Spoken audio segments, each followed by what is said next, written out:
লজ্জা বেড়েই চলেছে কেকেআরের। আইপিএলের ইতিহাসে পঞ্চম দল হিসাবে কোনো মরশুমের প্রথম ৬টি ম্যাচেই জয়হীন থাকল কেকেআর। শেষবার এমন হয়েছিল ২০২২ সালে কলকাতা নাইট রাইডার্সের দল।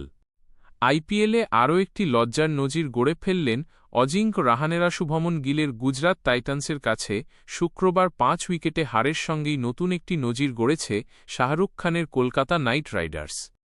এবারের আইপিএলে ৬টি ম্যাচের পরও জয়ের দেখা পেল না কেকেআর শিবির। শুধু তাই নয়, লখনৌ সুপার জায়ান্টস ম্যাচ ছাড়া জয়ের সম্ভাবনাও তৈরি করতে পারেননি রাহানেরা। গুজরাতের কাছেও হারায় আইপিএলের ইতিহাসে পঞ্চম দল হিসাবে কোনো মরশুমের প্রথম ৬টি ম্যাচেই জয়হীন থাকল কেকেআর। প্রথম দল হিসাবে লজ্জার এই নজির গড়েছিল ডেকান চার্জার্স, তৎকালীন নাম।